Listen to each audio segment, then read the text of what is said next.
Ça fait déjà bien des années qu'on pense à cet agrandissement. En effet, depuis déjà les années 1990, on voit que suite à l'évolution démographique et ces dernières années, suite à l'évolution climatique, nous devons faire face à des besoins de plus en plus importants.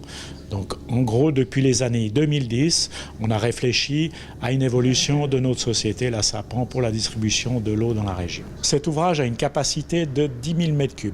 Pour créer cet ouvrage, nous avons dû excaver quelques 20 000 m3 de terre, dont 14 000 m3 ont été évacués, et grosso modo, le 95% de cette évacuation a pu être recyclé. Au-delà de ça, pour le réservoir, nous avons dû mettre en place 5000 m3 de béton.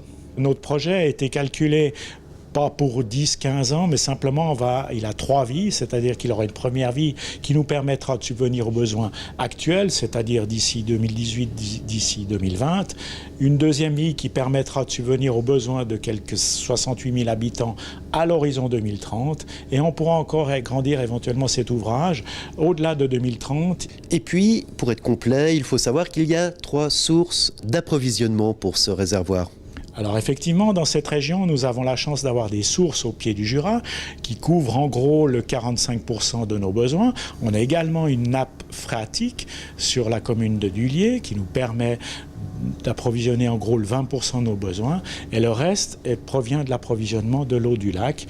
Et toutes ces eaux seront mélangées dans notre nouveau réservoir qui nous permettra d'avoir un mélange idéal avant la distribution jusque chez l'abonné. Qu'est-ce que ça vient compléter dans votre dispositif, l'inauguration de ce réservoir? Alors, le réservoir en lui-même vient compléter le dispositif de stockage de l'eau. On va ainsi augmenter la capacité totale de stockage, d'une part, et augmenter la capacité de distribuer cette eau de manière gravitaire. Pour le directeur des services industriels, la synergie développée entre la Sapan et les SI est très importante.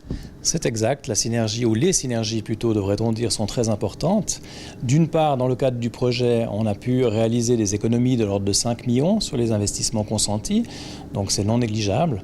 D'autre part, en termes d'exploitation, on va dégager un certain nombre de synergies, que ce soit au niveau des infrastructures, puisqu'on a mis en réseau le réseau de transport en commun, et que nous allons continuer d'exploiter la Sapan, malgré le fait qu'elle soit plus grande, comme auparavant.